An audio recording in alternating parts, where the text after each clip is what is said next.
Olá, meus amores! Vamos falar desta lua cheia no signo de Escorpião. Eu sei, ela aconteceu na segunda-feira, dia 12 de maio, mas fica aqui comigo que vai valer a pena, porque afinal de contas é uma lua cheia tão potente que vai reverberar essa semana inteira com certeza, e a gente vai sentir isso daí até a próxima lua nova, que será no signo de Gêmeos. Então fica por aqui que eu tenho certeza que vai valer a pena, tá certo? E se você ainda não me conhece, muito prazer, eu sou a Daniele Peixoto, sou astróloga kármica, sou consteladora familiar. Aproveita, já deixa aqui o seu joinha nesse vídeo para fazer com que o YouTube entenda que este conteúdo é relevante, compartilha com todo mundo, se inscreve no canal, ativa as notificações para você não perder nada. E se você ainda não me segue lá no Instagram, fica aqui o convite para que você me siga também e assim a gente possa estar mais próximas, mais próximos, certo?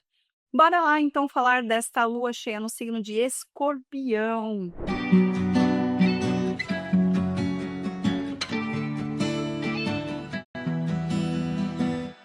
Essa lua cheia, ela vem potente porque nós temos a pegada de Urano junto, né? Lua no signo de Escorpião em oposição com o Sol, obviamente, e com Urano, que está conjunto ao Sol. A gente sabe que todos os anos, enquanto Urano está em Touro, né, e agora em julho, ele ingressa no signo de Gêmeos, e aí todos os anos, quando o Sol estiver em Gêmeos, a gente vai ver, né, durante o período de Urano em Gêmeos, movimentações de repente mais abruptas, questões acontecendo em termos coletivos com figuras de autoridade, com pessoas importantes, né, no sentido de fama, pessoas que têm holofote, que recebem holofote, acontecendo, passando, né, essas pessoas passando muitas vezes por dificuldades, por algumas questões um pouco mais conturbadas, tá? Porque Urano, ele joga as coisas para cima. Urano, ele traz um movimento totalmente diferente daquilo que a gente estava esperando, tira as bases sólidas do signo de Touro, né? Ele bagunça aquela terra fixa e vasculha e deixa tudo um furdunço ali. Eu costumo dizer que é semelhante quando a gente vai arrumar casa, né. Você primeiro não tira tudo do lugar, coloca tudo pra cima, joga as coisas, coloca a cadeira lá não sei aonde, e aí você vai limpar o chão, aí você vai limpar os móveis, para depois você poder ter o desfrute de tudo aquilo arrumado, né, numa nova roupagem, tudo aquilo trazendo para você uma energia mais leve e contemplativa? Pois então, só que antes disso você tem que presenciar a bagunça mesmo, né, o caos. E é isso que Urano traz pra gente. E essa lua cheia, além de tudo, ainda tem Mercúrio em quadratura com Plutão. Mercúrio está no signo de Touro, quadrando Plutão que está no signo de Aquário, que inclusive está retrógrado, né? O Plutão iniciou o movimento retrógrado dele recentemente. E aí aqui a gente está falando de algumas coisas, algumas verdades doloridas sendo expostas.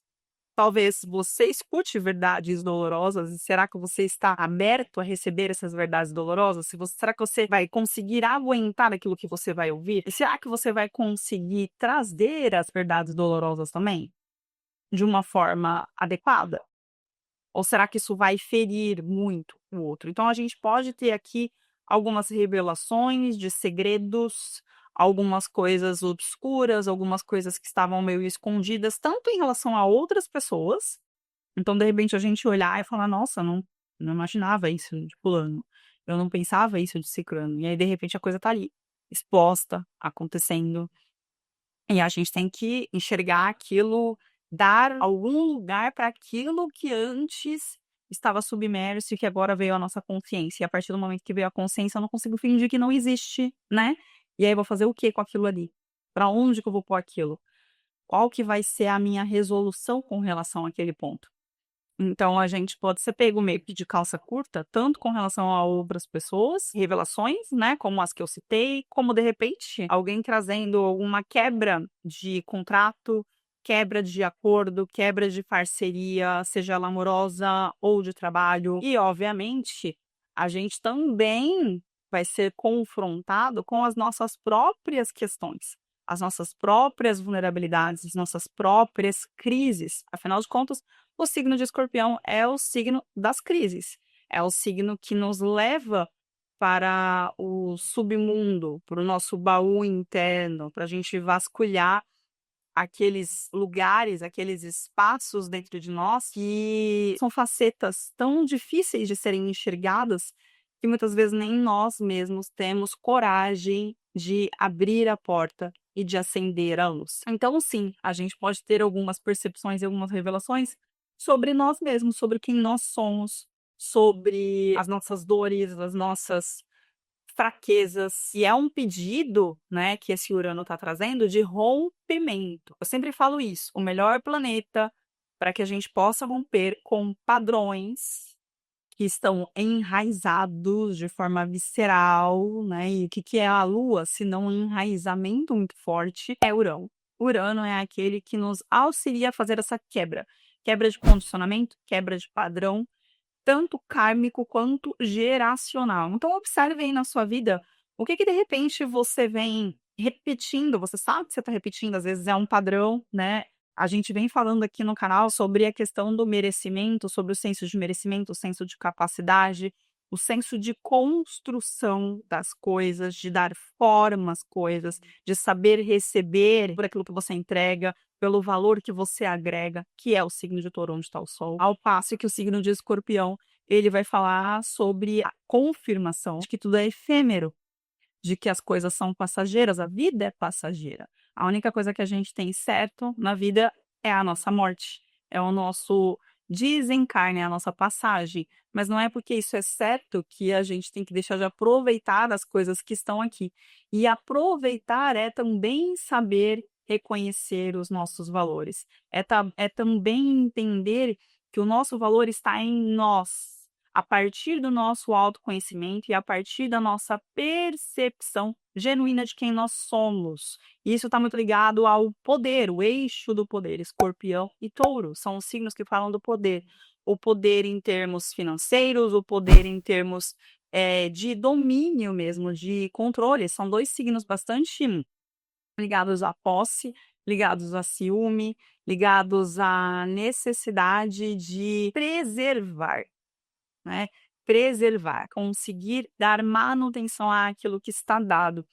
E aí, por vezes, a gente se perde nas nossas próprias necessidades de preservação, ou nos perdemos na necessidade de aprovação, no sentido em que a gente pode colocar o nosso poder na mão das outras pessoas, e aí isso é muito complicado. Então a gente pode ver algumas revelações de jogos de poder na nossa vida pessoal e no âmbito coletivo também, obviamente.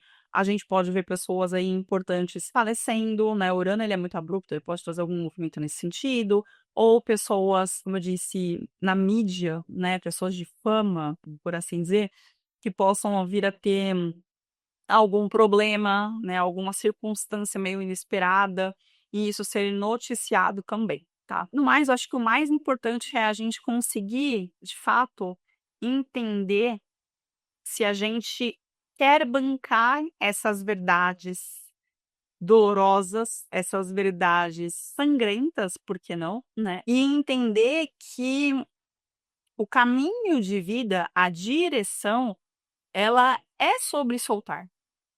É sobre mudar, né. A gente tem a Lua fazendo um bom aspecto com Saturno e com o nó do norte, né, então é caminho de vida, é direção, existe esse caminho.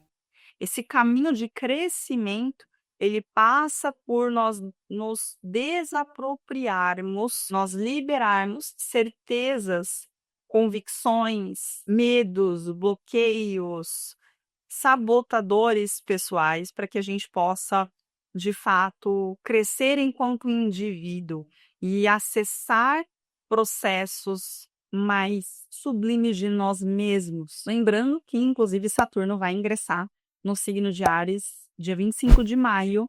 A gente vai falar sobre isso com certeza, porque é muito importante essa entrada dele. E o Saturno em Áries, ele fala sobre responsabilidade pessoal. Ele fala sobre entendermos que não vai chegar um herói, né, cavalgando num cavalo branco que vai te salvar. Isso não existe. É você quem vai se salvar.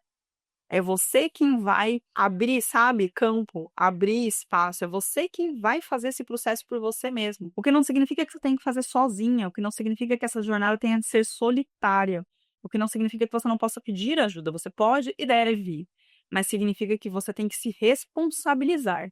e entender que não tem nada fora, e não é sobre olhar para as pessoas e culpabilizar, dizer que a culpa é de fulano, ciclano, disso, daquilo, da minha mãe, do meu pai, é isso e aquilo. Não, o cenário é esse. E você, enquanto adulta, o que você faz a partir disso? O cenário é esse, o que você vai fazer? Porque você cresceu, você não é mais aquela criança. Esse registro, né, que muitas vezes fica permeando a nossa mente, de incapacidade ou quase como se fôssemos morrer, né, se perdermos aquilo. Então, se a gente perdeu o controle, se a gente errar, o que que vão achar da gente? Qual que é a nossa imagem? Se eu cometer essa falha, eu não posso cometer essa falha, se eu não souber responder determinada coisa.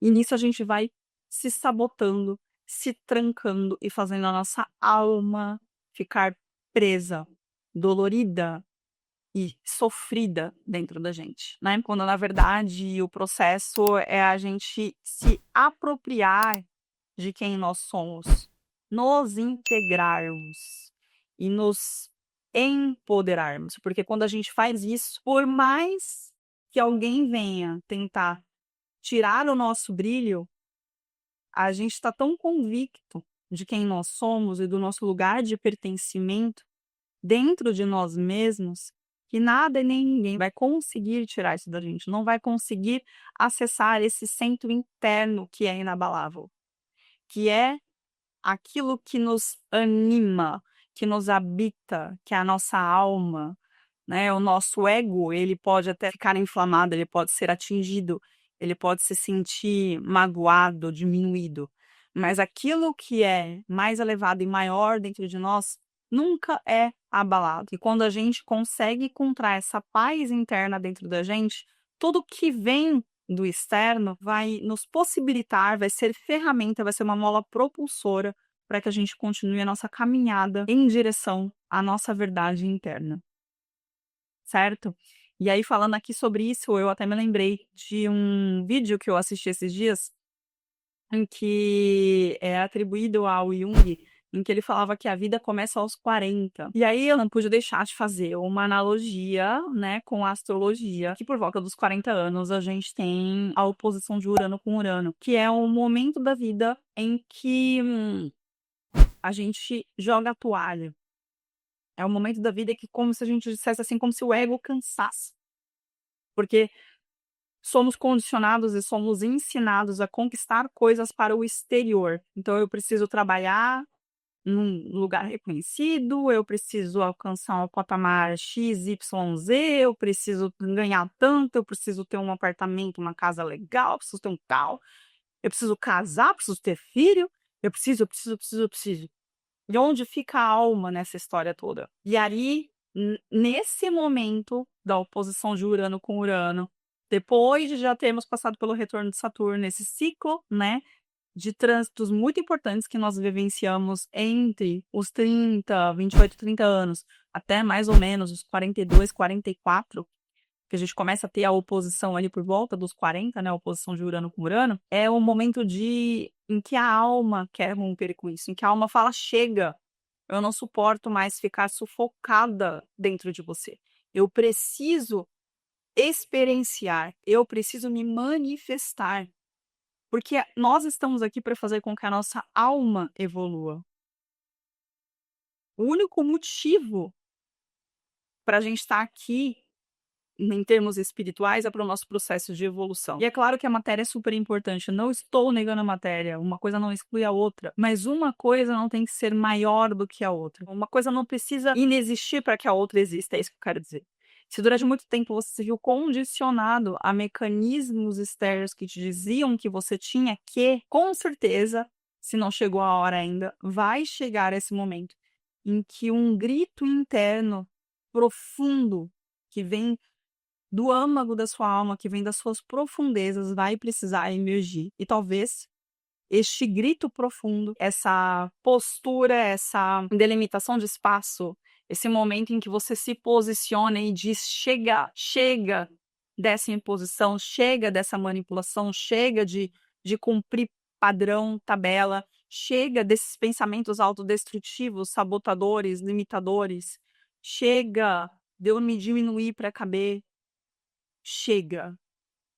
talvez esse momento tenha chego, talvez esse momento seja agora, nessa lua cheia escorpiana oposta a Urano, que mostra que sim, você precisa finalizar ciclos, que sim, você precisa impor limites, afinal de contas, Marte está oposto a Plutão ainda. Os dois são regentes do signo de Escorpião, portanto, dispositores dessa lua cheia. E sim, você precisa seguir os desejos da sua paixão, o seu ímpeto, aquilo que aquece o seu coração, que ressoa com a sua verdade interna.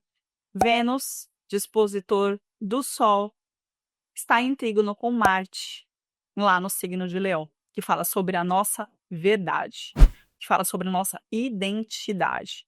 Então, pare de abafar quem você é. Seja quem você é e seja de propósito, porque em sendo quem você é, você estará cumprindo aquilo que você veio fazer. E ser quem você é não significa síndrome de Gabriela, significa se aceitar, tanto com o seu lado positivo quanto com o seu lado negativo, e buscar trabalhar aquilo que não está bom, e inclusive aquilo que te impede de evoluir. E quem sabe, com fé em Deus, deixarmos de encarnar num planeta que tem energias tão heterogêneas assim, em que a gente possa ir para lugares melhores e mais elevados. Mas para isso, a gente precisa se tornar pessoas melhores e mais elevadas. Tá bom? Então deixa para trás essa bagagem morta, esse peso que não te leva a lugar nenhum, se apodera e se apropria de quem você é, porque tem muita verdade, muito potencial e muito poder interno dentro de você. Você é único. Pode parecer clichê, é. Você é único. Ninguém tem aquilo que você tem a entregar. E quando você priva a si, abafa sua alma, você também está privando os outros de poderem usufruir daquilo que tanto pode auxiliá-los e contribuir para o mundo. Você já pensou nisso? Você já pensou que você toca almas a partir de quem você é, a partir da sua verdade, do seu centro interno? E aí? Até quando você vai continuar privando a si e aos outros desse processo de crescimento mútuo? A escolha a gente tem, né? A partir do momento que nós temos consciência, a nossa escolha vale um dobro. É isso, gente. Vou ficando por aqui. Em breve, volto pra gente falar sobre Saturno em Áries, sem dúvida nenhuma. Momento muito marcante, momento mega importante do mês de maio e do ano de 2025.